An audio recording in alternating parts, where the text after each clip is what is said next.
우리들은 지금 창세기 2장과 3장에서 나오는 에덴 동산 정원의 이야기를 함께 나누고 여행하고 있습니다.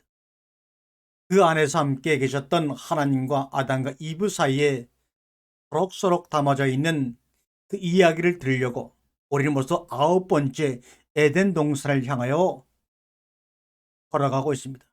오늘은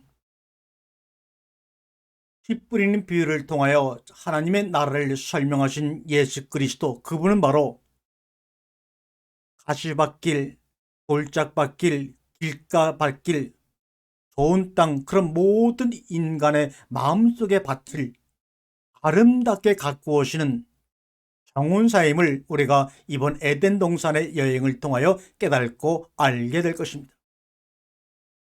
저는 이 에덴 동산의 여행을 떠나면서 특별히 아담과의 만남을 통하여 아담의 가는 길은 바로 선악을 알게 하는 지식의 나무의 길을 통해서 그는 생명의 길을 찾아 나가는 순례자였구나. 그래서 결국은 마지막 아담으로 우리에게 불리는 예수 그리스도 안에서의 주어진 하나님의 양식을 먹고 오늘도 이 시간에도 하나님과 함께 영원하고 복된 삶을 누리고 있겠구나. 이런 생각을 가지게 되었습니다. 우리도 많은 지식의 길을 통하여 선악 알게 하는 나무를 통한 지식과 깨달음과 분별의 시간을 통하여 많은 어려움과 혼란도 겪지만 그 지식의 길을 통해서 아담이 생명의 길을 찾아 나섰듯이 우리도 그분의 흔적을 찾아서 걸어가다 보면 우리의 마음밭을 가꾸고 우리와 함께 살 집을 가꾸시는 정혼사 되시는 예수 그리스도를 만나 그 품 안에 정착할 것입니다. 동쪽에 있는 에덴의 정원, 이 정원이라는 상징을 활용하여 왕인 예수의 죽음을 묘사한 요한복음의 저자는 예수의 부활을 알리는 장면에서 부활한 예수님을 정원사로 인식한 여인을 등장시킵니다. 그것이 바로 요한복음 20장 11절부터 15절까지의 말씀입니다. 한번 제가 읽겠습니다.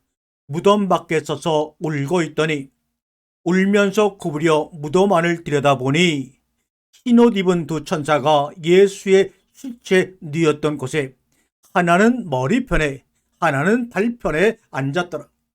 천사들이 이르되 여자여 어찌하여 우느냐? 이르되 사람들이 내 주님을 옮겨다가 어디에 두었는지 내가 알지 못함이니이다. 이 말을 하고 뒤로 돌이켜 예수께서 서 계신 것을 보았으나 예수이신 줄 알지 못하더라.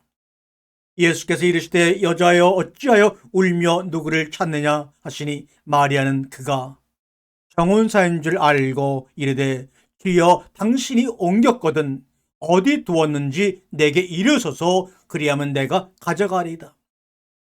마리아는 그가 우리 성경에는 동산지기인 줄 알고, 다시 말하면 정혼사인 줄 알고 이렇게 이야기하고 있습니다.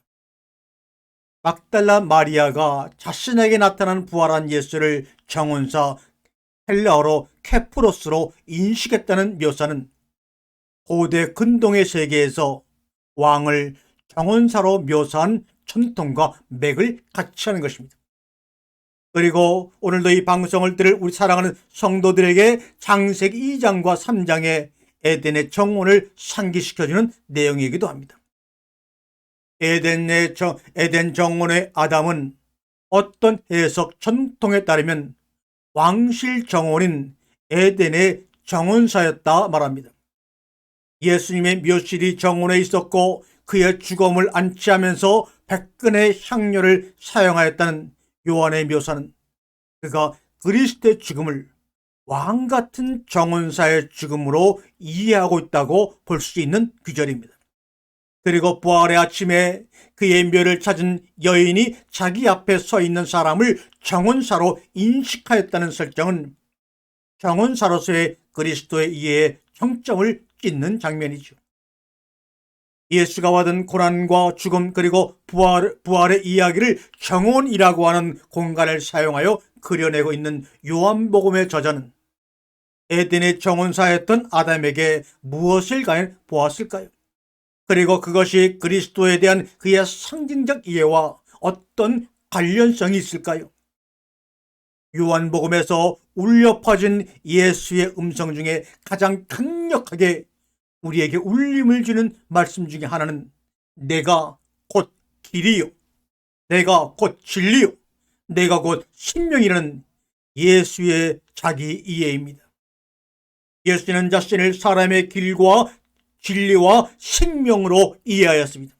우리는 에덴의 이야기에 대한 탐구를 통해서 새롭게 만난 아담을 지식의 길을 통해서 생명의 길을 찾고자 하는 모든 사람의 정형으로 묘사했습니다.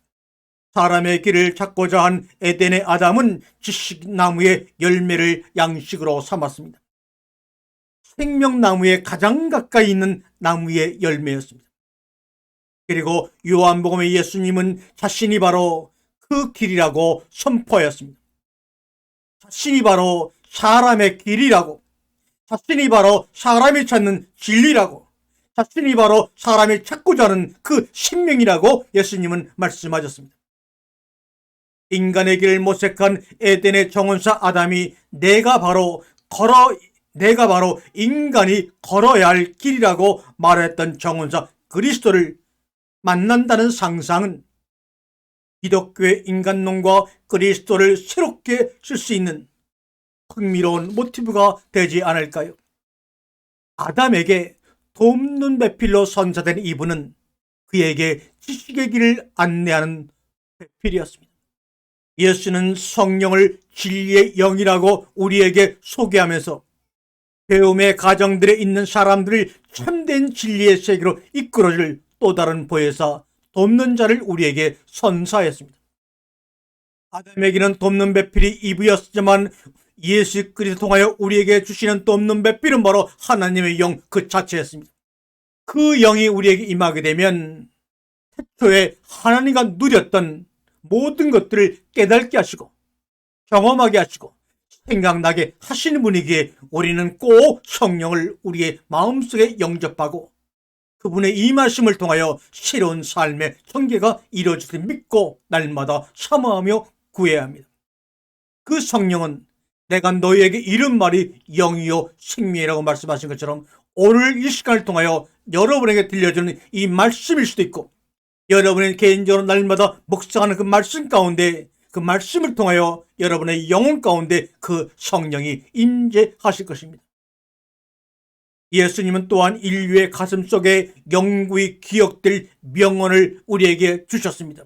그것은 진리를 알지니 진리가 너희를 자유케 하리라. 요한복음 8장 32절에 선포된 말씀입니다. 진리를 통한 인간의 방을 외친 예수의 가르침은 곧 무엇을 의미할지 생각해 봐야 합니다.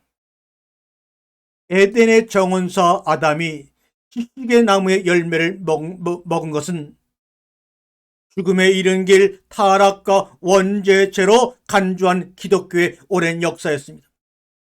그런 기독교가 지난 2000년간 견고하게 발전시킨 바 지식의 추구는 곧 타락의 지름길이라는 오류, 인류의 지성을 너무도 잔인하고 효과적으로 유린해온 질병에 예수의 가르침은 칼끝을 겨누고 그것을 무너뜨리고자 하는 것이 아닐까요? 요한복음의 저자는 예수님이 행한 첫 번째 기적으로 가나의 어느 혼인잔치에서 물로 포도주를 만든 사건을 소개했습니다. 혼인잔치는 새 시대의 상징입니다. 새로운 생명의 탄생의 시작점이기도 하는 것입니다. 예수는 아직 자기 때가 되지 않았음에도 포도주를 만들어 내라는 즉 새 시대를 열어달라는 요청을 거절하지를 못했습니다. 이렇게 어느 이름 모를 선남선녀의 혼인잔치를 위해 포도주를 만든 예수님과 함께 새 시대가 이 땅에 동트게 되었습니다. 결국 안락한 하나님의 정원 에덴의 정원을 떠나 인간의 도시로 와서 진리와 생명을 찾는 쉼없는 노동을 쉬지 못하게 된 아담은 누구에게 와서 쉼을 얻고 또 나아가야 할 길을 물어야 할까요? 인류를 위한 첫 번째 선물로 포도주를 만들어 주신, 그리고 신랑과 신부를 축하하고 위로하며 새 시대의 길을 연 가슴이 따뜻한 남자, 그 남자가 아니겠습니까? 그분은 바로 예수 그리스도이십니다. 그분은 바로 예수 그리스도이십니다. 아멘.